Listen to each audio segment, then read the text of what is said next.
Bien, sin otro preámbulo, vamos a continuar con nuestra aproximación al mundo de la exopolítica, y en este caso es el turno del doctor Michael Salla, que fue ya quien nos introdujo en algunos conceptos en la sesión de ayer y que hoy nos hablará de la exopolítica como un nuevo paradigma para analizar la política internacional y de Estados Unidos en lo concerniente a la vida extraterrestre. Recibamos de nuevo con un fuerte aplauso al doctor Salla.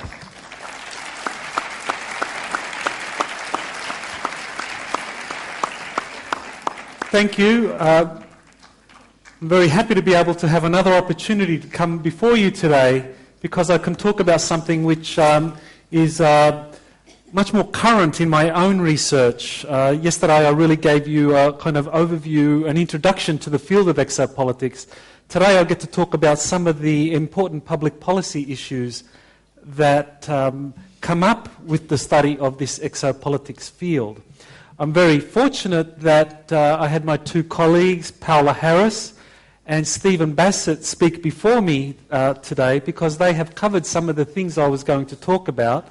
So that gives me more time to talk about some of the other things that I really feel are very important to cover. I think for this field of exopolitics, we really need to understand that it is something that is a new social science. It is something that previously has not been considered because people did not consider the extraterrestrial question seriously. But now with so much evidence, it is becoming impossible to dismiss the question of extraterrestrial life being real, far less it being possible. And so now many more people, serious people within universities, within foreign policy bodies are beginning to question what are the policy implications if this is real. And so this is what I'm going to talk about today. I'm going to talk about the policy implications of all of this evidence concerning extraterrestrial life. I'm going to give you two versions. The first version I'm going to give you is a kind of more conventional version, something that anyone who is introduced to the evidence will consider to be very plausible, very conventional, because it is grounded in documents, it is grounded in political statements. There's no question that this is real. So that's what I will present first. That'll be the more conventional public policy investigation of extraterrestrial evidence. And then I'll give you something which is more adventurous or more ambitious because it looks at some leaked documents about what might be happening behind the scenes that we're not 100% certain of, but we certainly believe is very, very likely because of the leaked documents. So let me begin then by just giving you my definition of exopolitics, which is the study of the political actors, institutions and processes associated with extraterrestrial life. Political actors like presidents, like Stephen Bassett was talking about presidents, some of those that were interested in this question. Institutions like the CIA was involved in various ways, processes, some of those things that are associated like the cover-up. There's an abundance of evidence that extraterrestrial life is visiting our world. That was covered yesterday. I went over all that with you. Now, this is something that's very important because many people get confused. They say, well, exopolitics, you people believe that extraterrestrial life is real and there's no evidence yet. And that's not true. Exopolitics does not require people to accept that extraterrestrial life is real and that there's a cover-up and that they're visiting us. All that's required is that for the study of exopolitics to occur is that only the possibility of extraterrestrial life is real, is necessary for this field to be accepted as something worth studying. And that has been done before. In 1961, there was a meeting in Greenbank, West Virginia, which was the site of the very first radio telescope, radio observatory, I should say. And that was headed by Frank Drake and a number of other physicists. And they basically looked at the question of extraterrestrial intelligence. How many possible extraterrestrial civilizations exist in the universe. This was a possibility. They were basically using scientific methods to investigate how many possible extraterrestrial civilizations exist out there. And so they came out with this formula that was based on a number of different criteria, a number of different, the frequency of planets, the number of intelligences, and so forth, different criteria that they could use to come up with an estimate for how many possible intelligent life forms exist in our galaxy. And so they came up with this estimate of 10,000 extraterrestrial civilizations that are technological in our galaxy. And our galaxy is just, of course, has approximately 200 billion solar systems. And out of that 200 billion solar systems, they believe approximately there are at least 10,000 technological civilizations that exist. So this was in 1961 with the Drake equation. That was an estimate on possible extraterrestrial life. Another very important scientific estimate or set of speculations on extraterrestrial life was undertaken in 1964 by the Soviet astronomer Dr. Nikolai Kardashev. He published a paper outlining different types of extraterrestrial civilizations. And what he did was he tried to come up with an understanding of, well, how do we understand the technology of these civilizations? How will they operate throughout the galaxy or throughout their home worlds? Well, how do they consume energy? And because energy consumption is a static, I mean, it's a constant. The consumption of energy, whether it's on Earth, whether it's in a star system around Sirius, whether it's in a star system in the constellation Sagittarius, it doesn't matter. Energy is constant. The consumption of energy will not vary. And so he used this as a way of being able to speculate about the nature of different extraterrestrial civilizations. And so he came up with an idea that the way in which they used energy can be quantified differently. Firstly, there's type 1 civilizations, and these use energy at the level of a planet. So if, for example, we at the moment are kind of like a type 0 civilization. You know, we use fossil fuels, we use very limited energy sources. But we are learning to be able to use things like wind energy. Like in Hawaii, where I come from, we are using wind far more often now to be able to create power. We also have geothermal energy. I actually live on a volcano. Mauna Loa is the biggest shield volcano on the planet, and it's active. The last time it erupted was 1984.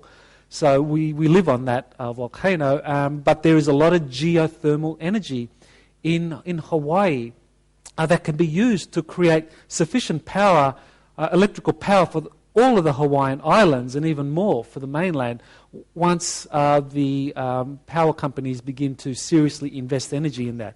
So there are enormous geothermal potential in the Hawaiian Islands to power not only Hawaii but far beyond that. But for advanced civilizations, they can use geothermal energy or wind energy or other energies at a planetary level. And this is type 1, a type 1 civilization. Type 2 civilizations would use energy from the sun. They would use the enormous solar plasma energy which is being emitted every day.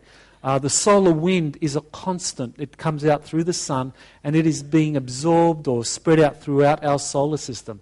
An advanced extraterrestrial civilization could use that energy for their own energy consumption and their own energy needs. And we have kind of the beginnings of that. Very small, like we have solar energy being used in many countries. I know Germany is a world leader. California is a world leader in solar energy. Satellites use solar energy. The robot probes on Mars use solar energy. But this is just the beginning. Maybe in 10, 20 years' time, the amount of solar energy that is being received all the time will be used for wireless transmission of energy. You can imagine wireless transmission of energy from some solar generator stationed a few hundred miles above the Earth in geosynchronous orbit, or constantly getting energy from the sun and beaming that to the Earth.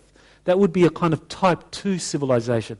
And type 3 civilizations use energy from galaxies, from the galactic core itself. So this is what Nikolai Kardashev talked about, and so this is something that does have very important policy implications when we understand extraterrestrial civilizations that exist or possibly exist, being able to evolve technologically through these various different energy consumption patterns. So now I'm going to talk about the confirmed public policy documents on UFOs or possible extraterrestrial life that give us some of the policy issues that come up. So the possibility of extraterrestrial life, either through UFO reports or through space exploration, has public policy implications. Some of those policy implications became a focus for some of the intelligence community work. In 1953, the CIA sponsors the Robertson Panel, which issues a report setting out official policy. This was an official policy statement that you can read. Similarly, in 1960, the Brookings Institute, another very important policy think tank in the Washington, D.C. area, released a report that was commissioned by NASA that was submitted to Congress in 1961. Again, this is all focused on, the possibility of extraterrestrial life. What are the policy implications of that? So that's something I want to emphasize, that once you accept the possibility of extraterrestrial life, then it has policy implications, and we need to study this, and this needs to be done throughout society, universities, government institutions, think tanks, and this can be done now. And of course in 1978, Steve Bassett talked a little bit about that UN General Assembly decision 33/426. So let me talk about the Robertson Panel recommendation. The Robertson Panel concluded that UFOs were not a national security threat.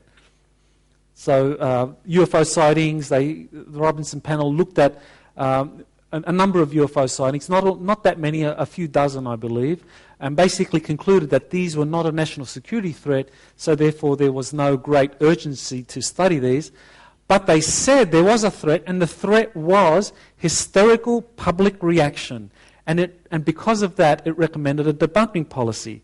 It used the idea of kind of like the War of the Worlds, that the public, if you tell them that extraterrestrial life is real, and that maybe they're going to come here and kind of eat us up, then the public will scream and run for the hills, like happened in 1938 with the War of the Worlds radio transmission that caused a panic in New Jersey and other areas of the United States. So the Robertson Panel recommended, and I'll read this out, quote, "The debunking aim would result in reduction in public interest in flying saucers, which today evokes a strong psychological reaction.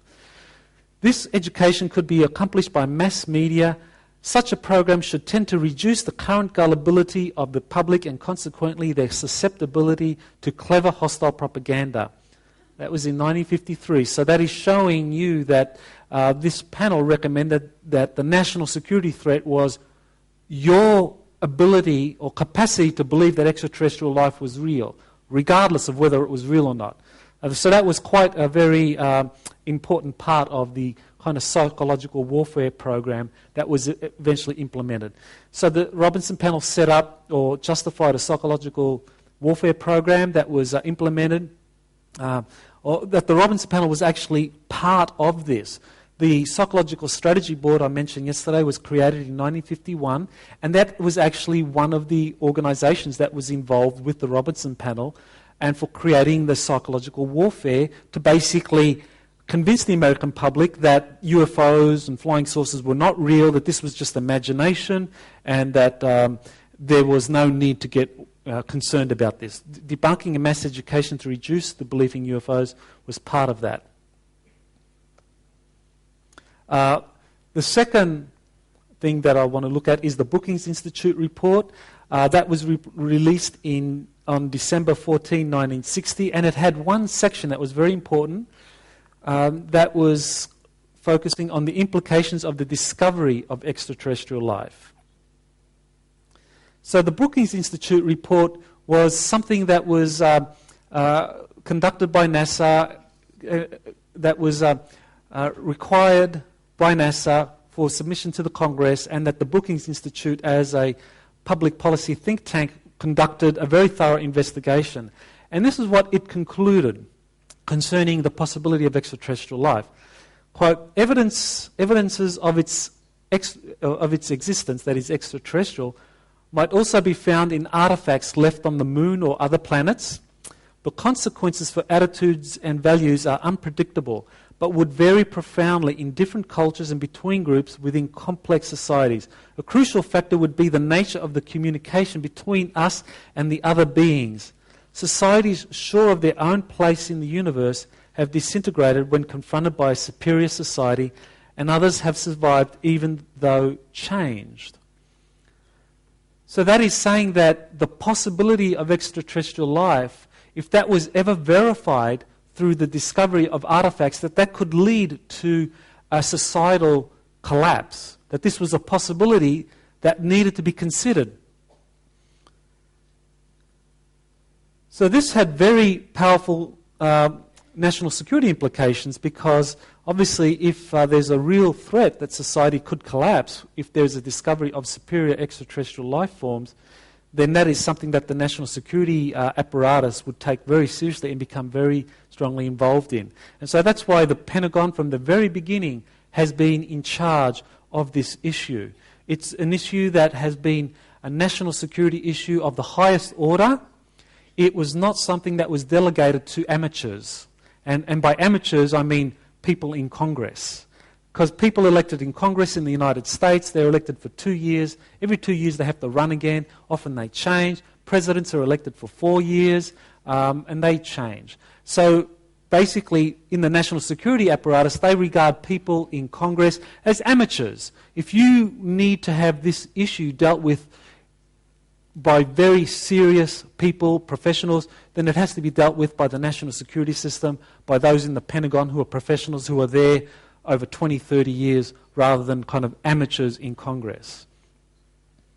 So the UFO issue has never really been an issue that was under the control of the Congress in the United States, nor under the legislature of any other country.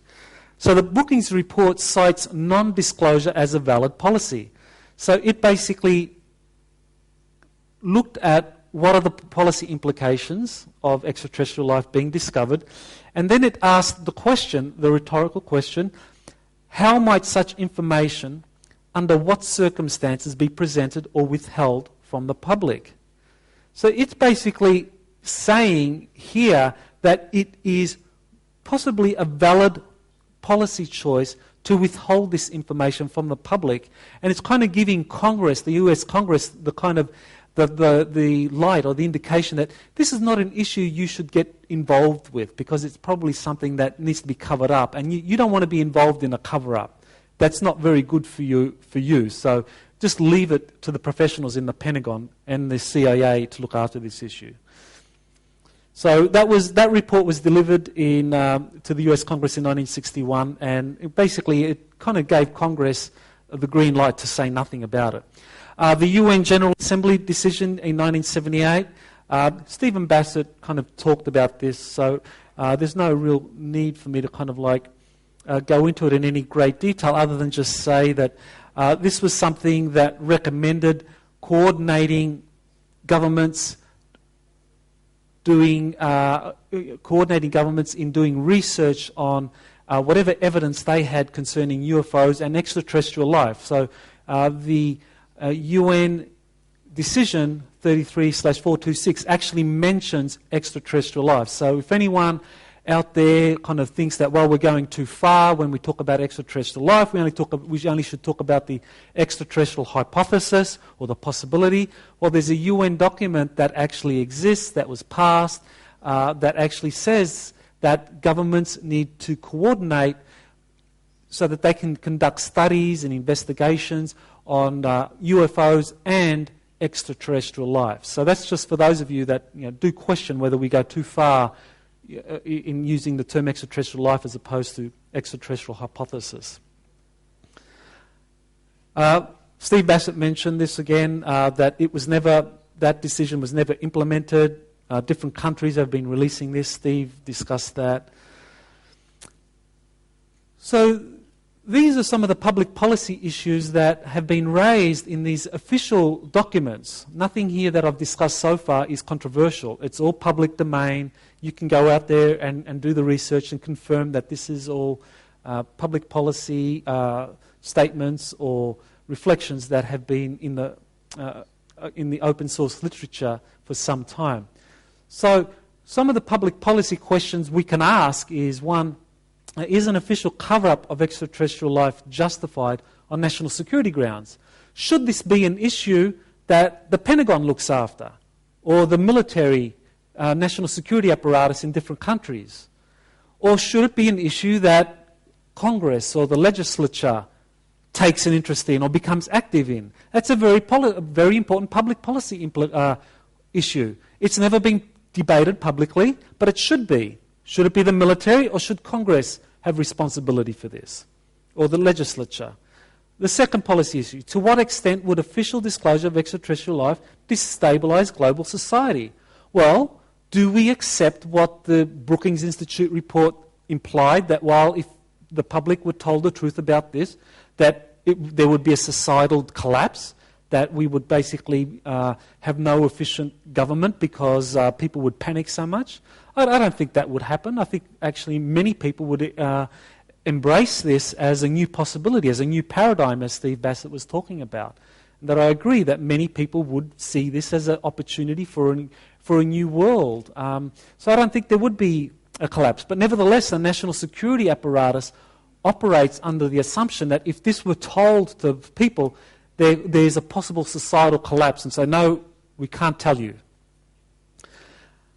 And three, what segments of American and global society would be most affected by disclosure of extraterrestrial life? Well, that's a serious question. We need to find out who would be the most affected by this. And it might be surprising to you to know that the Brookings Institute report actually said that amongst the community that would be most affected by disclosure of extraterrestrial life would be, and you'll be surprised by this, scientists.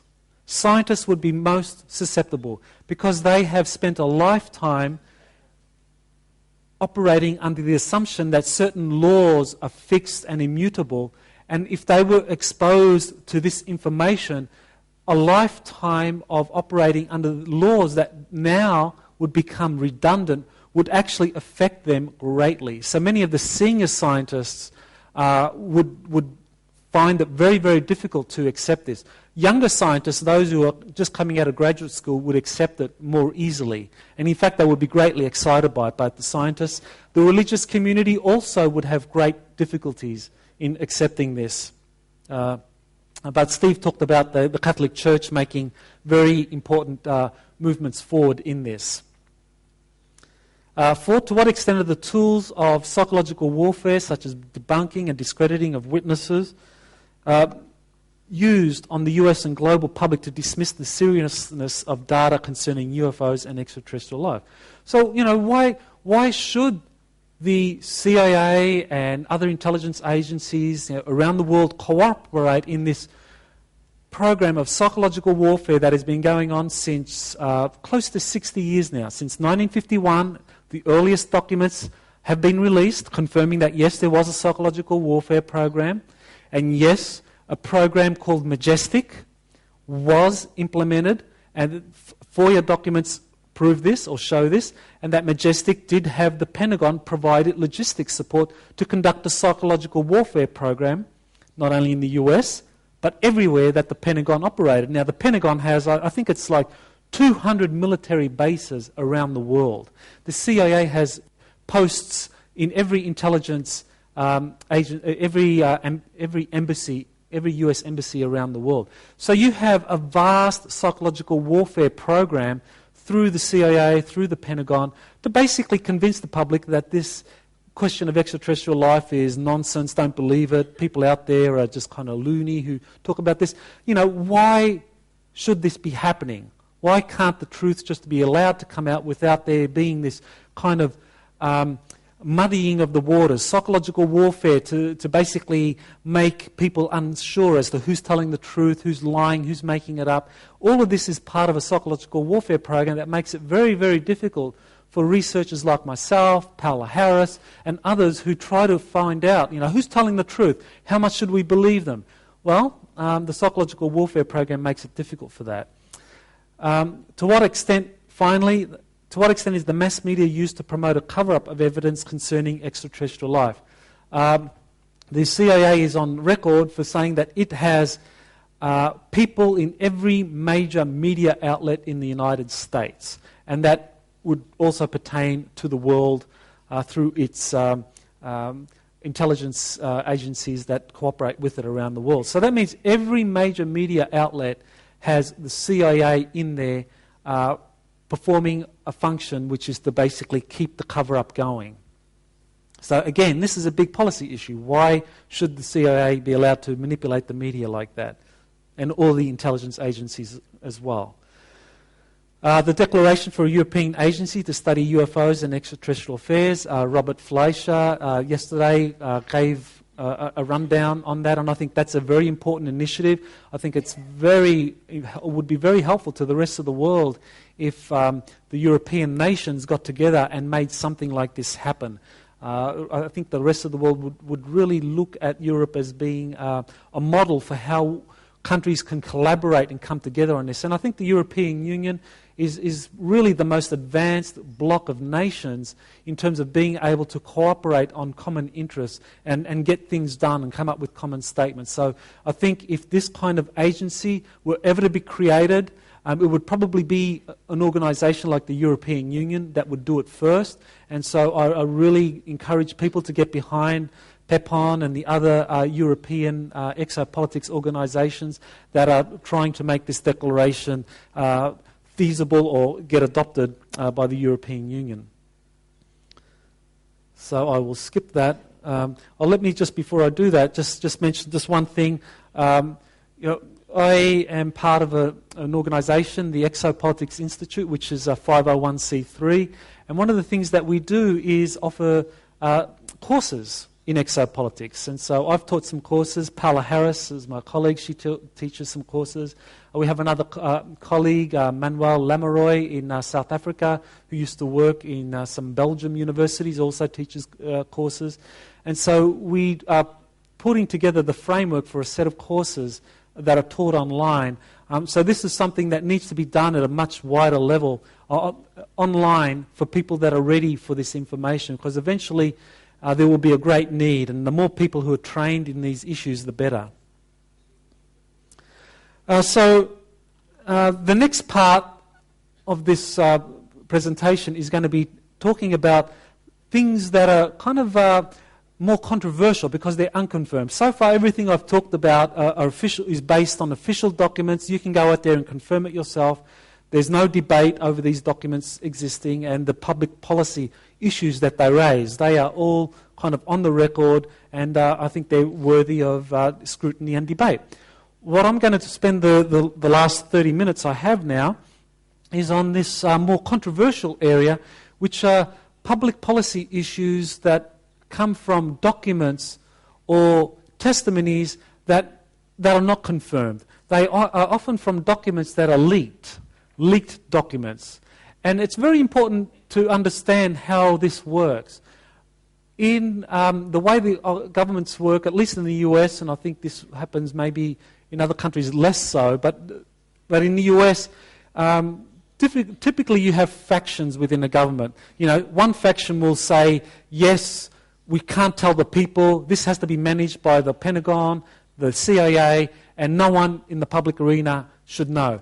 Another faction will disagree. Another faction will say, no, you should tell the truth. I mean, you should really put this out there. We need to get people ready, because the day will come when we need people to be informed about this, because these are going to be public policy issues that cannot be evaded.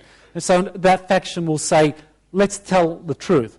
And governments often, what they do when they have these disagreements, often someone will say, well, let's compromise. And the compromise will be, well, let's let the truth go out, but do it in a way through official deniability or plausible deniability. So you can let a document, you can leak a document out, and basically that document you deny. You deny the document. You say, well, we don't know this document. It's not an official document. We don't know anything about it. But the document basically tells you a lot about what the government's been doing. And I think that's what is behind many of the leaked documents that has occurred in the United States. I think this is probably unique to the United States. I don't know if it's happened elsewhere in the world, but in the United States there have been an increasing number of leaked documents that have come out telling a lot about what has been going on behind the scenes. And these documents are very, very important, and that's what I'll be talking about. But first, let me just kind of mention some of the categories that I'll be looking at. Firstly, 1947, the Roswell crash. There was an affidavit that tells us a little bit about what happened there. This is a document that's a whistleblower document. I'll talk about that. President Truman creates Majestic 12. Stephen Bassett talked a little bit about that. I'll talk a lot more about President Kennedy's efforts to gain oversight of UFO projects.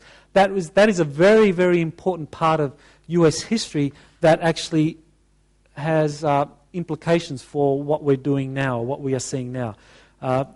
President Clinton's efforts to learn about extraterrestrial life, Stephen Bassett talked about that a bit as well, and also the Obama administration. So I'll kind of talk about those and try not to kind of duplicate what Stephen did. So Walter Haut, after his death, he released a statement, an affidavit. And he's important because he was the public information officer at the Roswell Army Airfield that was responsible for the release of this story in 1947 on July 8 about the flying saucer crash at Roswell. In 2007, his affidavit was released just after he died. He instructed that he did not want this to be released until his death.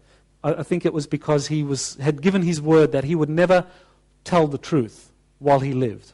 But he had the kind of integrity, I believe, to be able to put it in writing so that when he did die, the truth would come out. And that's what he did. And so he said that he was personally taken to one of the Roswell hangars where he saw wreckage of an extraterrestrial vehicle and the bodies of 2 extraterrestrial entities. So this is the man who put out this important document, or this important story. Stephen Bassett talked about the other key figure in this, which was General Roger Ramey, who denied that there was a crash at Roswell. One of the things that was revealed by Walter Haut in his affidavit was that General Roger Ramey and the Pentagon actually sanctioned these 2 public policy statements, or these press releases, basically to debunk the stories or the interest in the UFO crash at Roswell. So that tells us that in 1947 there was a public policy of deceiving the public. Stephen talked about that, so let me kind of move on to other areas here. The Majestic 12 project. Now this is very important because in 1947, July, you have the Roswell crash. In September, we're talking 2 months later, you have the Majestic 12 project being authorized by President Truman. So, and this was on September 24th, 1947. He sent a memorandum to the Secretary of Defense, James Forrestal, authorizing a highly classified project to make policy on extraterrestrial life. So this is what I said before. This is a national security issue. It's not something you're going to give to Congress. It's something you're going to give to the national security apparatus. And so this is what President Truman did. He gave authorization for this Magic 12 to the Department of Defense. And here you have James Forrestal, who was the man who was the principal figure in the creation of the Majestic 12 project. And he worked with President Truman's science advisor, who was Dr. Vannevar Bush. no relation to the George Bushes. This is another Bush back in 1947. And the CIA director. So these are the people that helped the president set policy on UFOs and extraterrestrial life. Documents supporting the Truman Memo on Majestic 12. There are a number of documents, official documents, that have been released that support this leaked document of the Truman Memo from September 1947.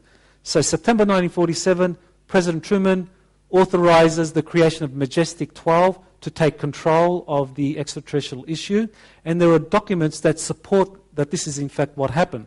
One of these documents was a Freedom of Information Act request, and it was and what was released was a 1951 official memorandum by Wilbert Smith to the Canadian controller of telecommunications concerning flying saucer technologies that was secretly studied in the US by a highly classified group led by Dr. Vannevar Bush. So in 1951, you have a Canadian senior scientist sending a memorandum to their telecommunications controller saying that there is in the United States a small group. He didn't mention Majestic 12, but that is in fact what the group that he's referring to, that is studying flying saucer technologies, and that is headed by Dr. Vannevar Bush. And Dr. Vannevar Bush, as I said before, was one of the three people that President Truman gave authority for this project over. Another set of documents is that in 1976 there were three top secret 1952 memos from the Joint Chiefs of Staff titled Joint Logistic Plan for Majestic. These were declassified in 1976. So these are official documents. And this is what the official document, this is what these top secret memos from the Joint Chiefs of Staff said. Quote, the following plans in support of Majestic. So here you have Majestic is Majestic 12. Are now under preparation a psychological warfare plan. It's what I talked about before. An unconventional warfare plan, covert operations, being able to put together secret teams of people, specialists, who could go anywhere around the planet if there is a report of a flying saucer crash. You think about it. If there's a flying saucer crash, you have to use army logistics, military logistics, to be able to get your team over to some remote area. Say it's in Peru, and there's a crash, a flying saucer crash in Peru.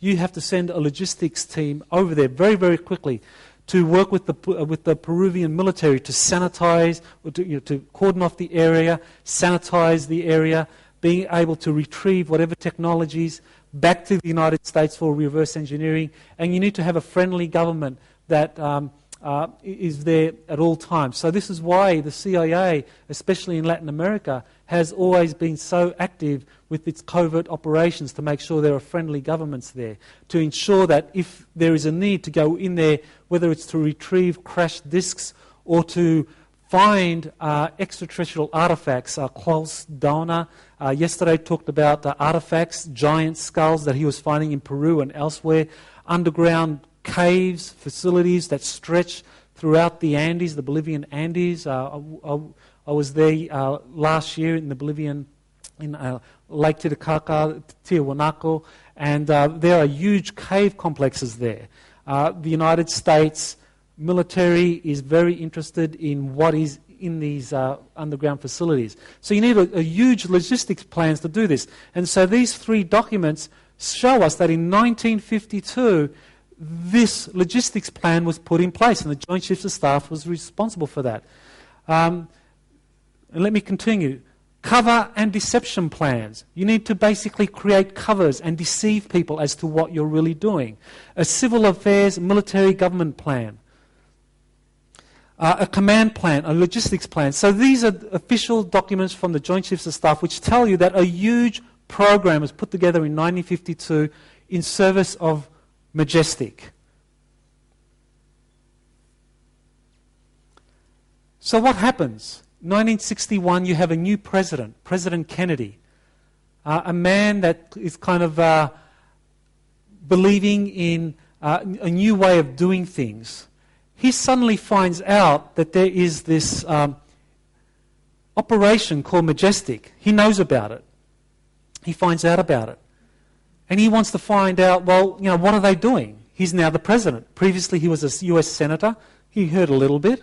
He was elected to the US Congress in 1946. He learned a little bit there about the Roswell crash.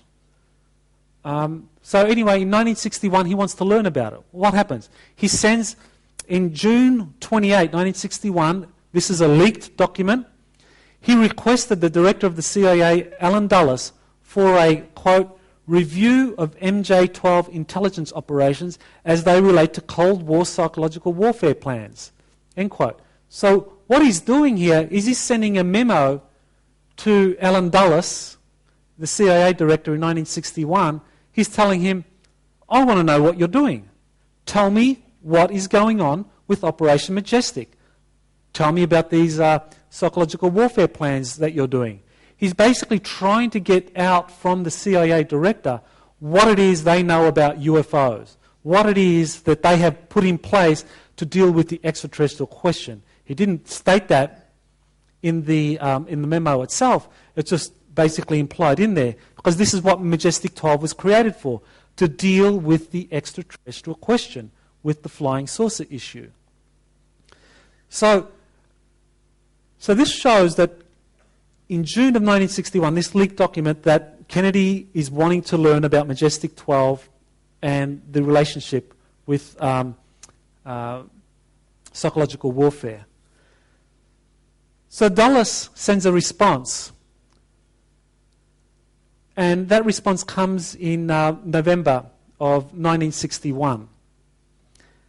And that response acknowledged that while it was possible some UFO cases are of a non-terrestrial origin, these did not constitute a physical threat to national defense.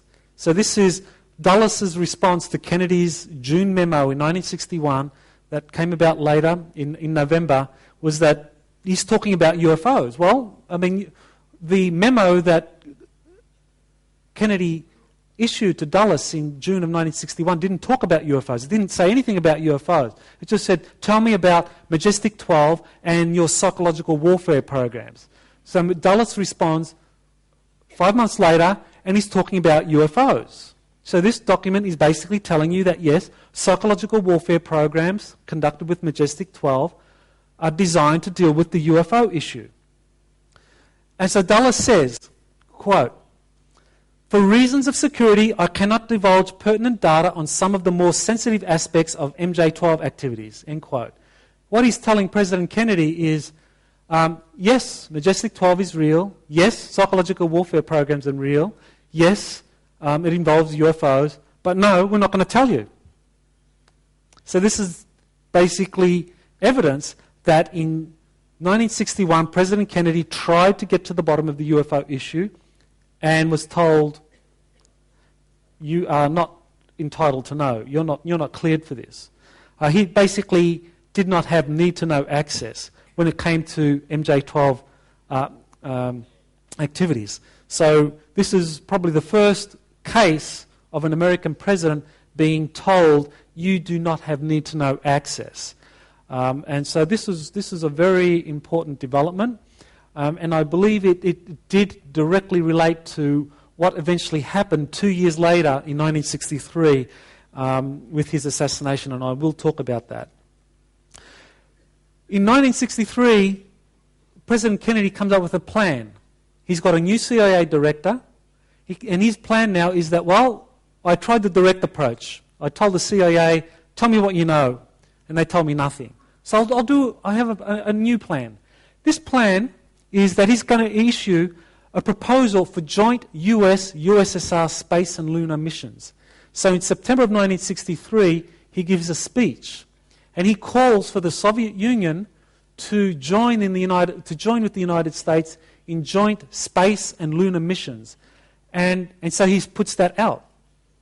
And so Kennedy issues that request in September of 1963. Khrushchev is the premier of the Soviet Union at the time, and initially he says, let me think about this. But then he decides to work with Kennedy. He accepts Kennedy's proposal. So Kennedy has now gotten Khrushchev to agree to the Soviet Union and the United States conducting joint space and lunar missions in 1963. So on November 12, 1963, President Kennedy issued National Security Memorandum 271 to NASA to share space information with the USSR. The subject header was, quote, cooperation with the USSR on outer space matters, end quote. So this is an official document. NSAM 271 is an official document basically instructing NASA to cooperate with the Soviet Union by sharing information concerning outer space. So this is an official document. And November 12 was 10 days before President Kennedy's assassination. There is something else that was happening behind the scenes, and no one really knows, no one really knew what was happening behind the scenes until leaked documents emerged. So while Kennedy is telling NASA to cooperate with the Soviet Union, he is telling the CIA something. He issued a memorandum to the CIA to share classified UFO files with NASA.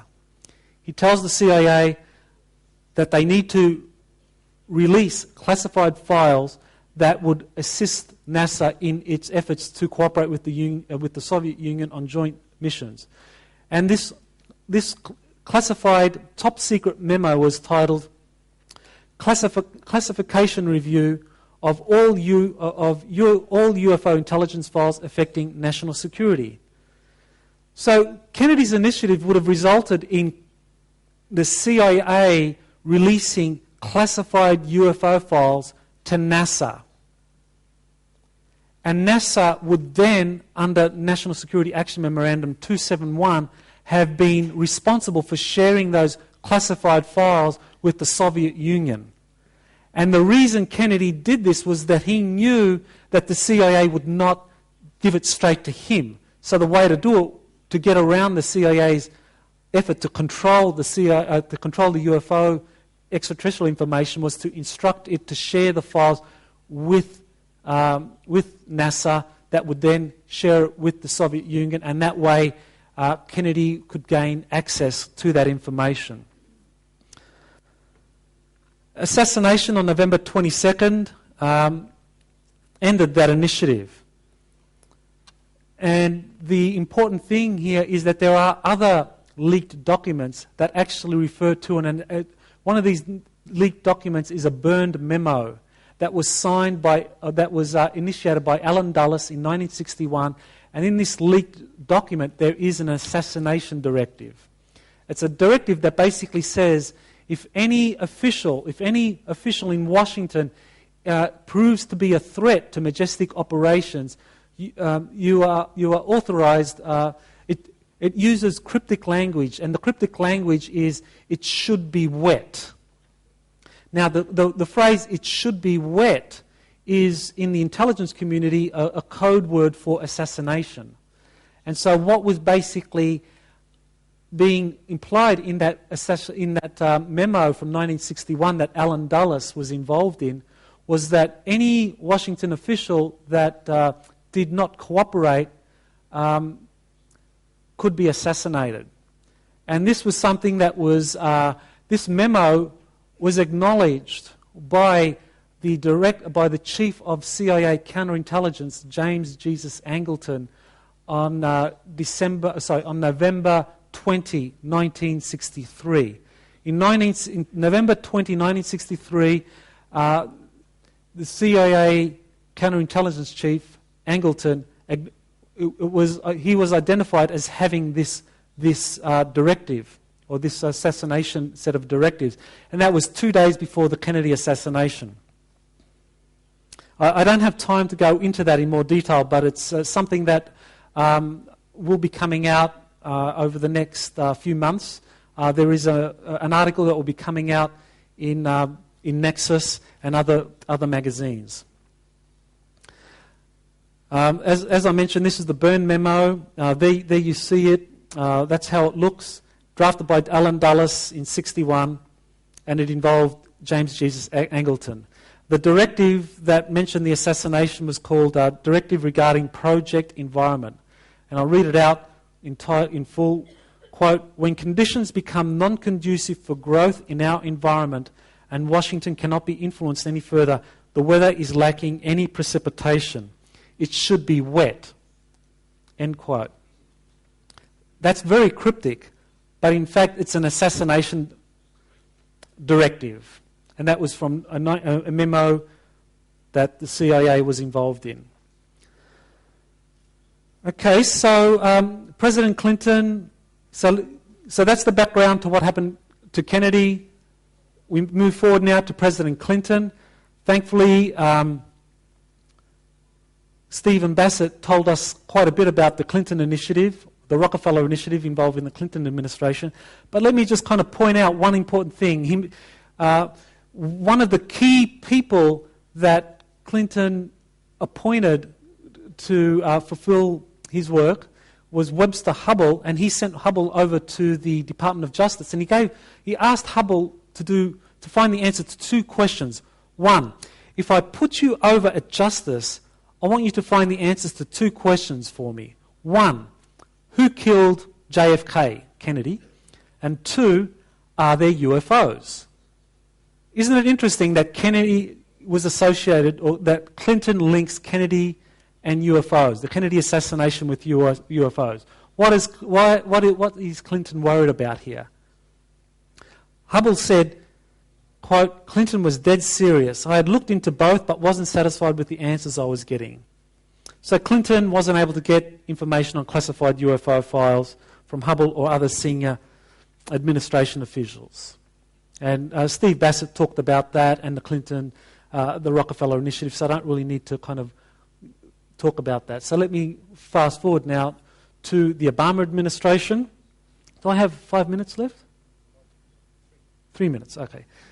So I've got 3 minutes. So with the Obama administration, what we are seeing now is the resumption. As Steve Bassett said, we are seeing now a resumption of this effort to have open government implemented, to have secrecy of UFOs overturned, and for many of these files to emerge. And Steve already read out this quote by, let me read out this quote by President Obama. Obama said, quote, "For a long time now, there's been too much secrecy in this city. The old rules said that if there was a defensible argument for not disclosing something to the American people, then it should not be disclosed. That era is now over. Starting today, every agency and department should know that this administration stands on the side not of those who seek to withhold information, but those who seek to make it known." So that is Obama's stance on openness. Obama has issued a number of directives, memoranda, promoting open government. May 27, he issued a memorandum on classified information and controlled unclassified information. So Obama is definitely trying to have UFOs released, or information concerning that released. These are some of the people involved in it. Steve Bassett talked about many of those. Some wild cards. I think there are very important developments in the United States now involving assassination, the CIA's role in assassination. Interesting that this man, Dick Cheney, is now under an official congressional investigation into his role in CIA assassination efforts. So this is now in a congressional...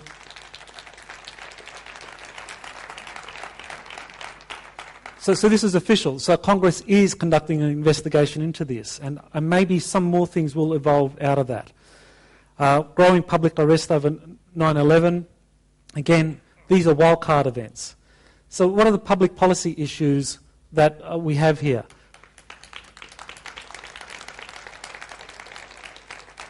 What is the constitutional standing of classified orders concerning extraterrestrial life? To what extent does the public's right to know impact on official efforts to limit information on extraterrestrial life on a need-to-know basis? I have to move quickly. 1 minute left. Okay. So to what extent is a cover-up of information on extraterrestrial life justified? How to respond to excessive national security measures. Example, assassination. We need to look at that. To what extent have elected political representatives been denied access to classified UFO ET information? Should scientific principles or technologies gained from extraterrestrial life be shared with the general public? Number 7, should public policy decisions concerning extraterrestrial life or technologies be decided in secretly appointed committees, veiled from public scrutiny, or made transparent in a highly visible public policy? So I really don't have time to talk more about those. If you want to find out more about my research on US government policies concerning extraterrestrial life, I still have about 15 books out there that are available for purchase. Unfortunately, it's only English, but you can read more about some of the things I've been talking about here. And there are also some DVD presentations out there from earlier conferences where I talk a little bit about this. And I brought many with me, so I don't want to take any back, so I'm kind of reducing the price on those DVDs to €10. So they're at the back there at my desk. So thank you very much.